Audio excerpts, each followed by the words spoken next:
Mongolia से दिल्ली तक आए, पूरे देश पर कब्जा किया, लेकिन नेपाल पर कब्जा नहीं कर पाए। पुष्प कमल दहल सरकार ने एक बार फिर भारत के उत्तराखंड राज्य में स्थित 3 हिस्सों पर कब्जा करने का ऐलान किया है। ये तीनों ही हिस्से भारत के हैं। नेपाल नहीं जानता कि वो चीन की चाल में फंसकर कितनी बड़ी गलती कर रहा है। पछिल्लो समय नेपालमा भारतको दादागिरी अति नै बढेको छ। दादागिरी मात्रै बढेको छैन, उसको नेपालका मेचीदेखि महाकालीसम्म करिब 60,000 हेक्टर जमिनमा आफ्नो कब्जा जमाएको छ। कालापानी, लिपुलेक, लिम्पियाधुरा, सुस्ता, हिले, बर्दिवास, टनकपुर, सन्दकपुर लगायतका गनी साध्य नहुने गरी नेपालको जमिन कब्जा गरेको छ। यति मात्र होइन, खुलिएम नेपालमा गोली गट्ठा र हतियार बोकेर भारतीय लुटेराहरू घुमिरहेका छन्। त्यसैगरी नेपालको तराई क्षेत्रमा नक्कली नोटको पनि कारोबार गरिरहेका छन् र नक्कली नोटको बिगबिगी, नक्कली नोटको आतंक फैलाइरहेका छन्। अनि भारतीय पत्रकार जगत र भारतीय गोदी मिडियाले केवल नेपाल विरोधी अभिव्यक्ति दिइरहेका छन्। नेपाल में जो नहीं होना चाहिए था अब ठीक वही हो रहा है। नेपाल की नई सरकार ने पूरी ताकत से भारत के खिलाफ काम करना शुरू कर दिया है। चीन के बहकावे में आकर नेपाल की सरकार भारत की जमीन पर कब्जा करने का ख्वाब देख रही है। ऐसा लगता है कि अब नेपाल में भी चीन के गुण आ गए हैं। चीन भी दूसरों की जमीन हड़पने की कोशिश में लगा रहता है, लेकिन ऐसा लगता है कि नेपाल कुछ ज्यादा ही भावनाओं में बह गया है। उसे अंदाजा नहीं है कि वो किससे पंगा ले रहा है। आपको बता दें कि चीन के करीबी कहे जाने वाले नेपाल के नए प्रधानमंत्री पुष्प कमल दहल उर्फ प्रचंड ने अपने देश में भारत विरोधी राष्ट्रवाद को हवा देनी शुरू कर दी है। पुष्प कमल दहल सरकार ने एक बार फिर भारत के उत्तराखंड राज्य में स्थित 3 हिस्सों पर कब्जा करने का ऐलान किया है। यसै क्रममा केही समय अगाडि त भारतको एउटा नालायक पत्रकारले नेपालमा मिसाइल हानेर ध्वस्त पार्न मोदी सरकारलाई कडा निर्देशन दिएको थियो।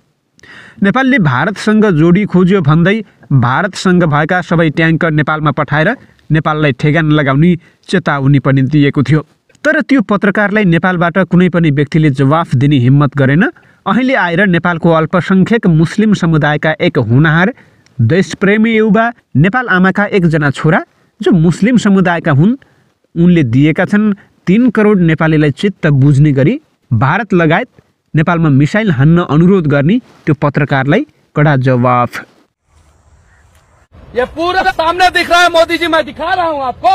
ये सामने जो दिख रहा है ना मोदी जी, ये पहाड़, ये हिंदुस्तान का पहाड़ है जिसपे नेपाल का कब्जा है। हम पाकिस्तान और चाइना को सबक सिखाने की बात करते हैं और ये साला टुटफुजिया नेपाल जो है हमारे लोगों पे गोली चलाता है। मोदी जी आदेश दो और साला उतारो यहाँ पे 100 भीष्म टैंक, 5 रफेल फाइटर और हमारा मिराज और सुखोई जो है उतार दो और चीन और पाकिस्तान से बाद में लड़ेंगे। पहले इस साला नेपाल को सबक सिखा दो।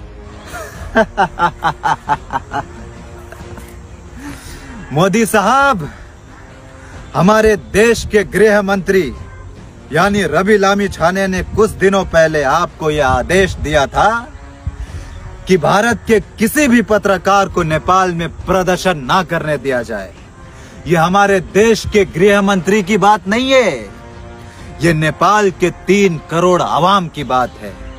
तो आप उस पर पाबंदी लगा दिया जाए, यह हमारे देश की बात है। और ये चुटपुटिया पत्रकार क्या बोल रहा है? हमारे देश को चुटपुटिया नेपाल, वाह। अरे जो देश आज तक किसी का गुलाम नहीं बना वो चुटपुटिया। आप लोगों ने क्या किया है? पहले राजा महाराजाओं की गुलामी की, फिर अंग्रेजों की, फिर आज कुछ चंद गद्दार नेताओं की गुलामी कर रहे हैं। लेकिन हमारा देश तो ऐसा नहीं है भाई। हाँ, मुगल मंगोलिया से दिल्ली तक आए, पूरे देश पर कब्जा किया, लेकिन नेपाल पर कब्जा नहीं कर पाए। अरे अंग्रेजों ने 250 साल हुकूमत की, राज किया, लेकिन नेपाल पर राज नहीं कर पाए। आज भी अगर हिंदुस्तान में कोई आफत आती है ना, तो हमारे देश से गोरखा बटालियन जाती है हिंदुस्तान की हिफाजत के लिए।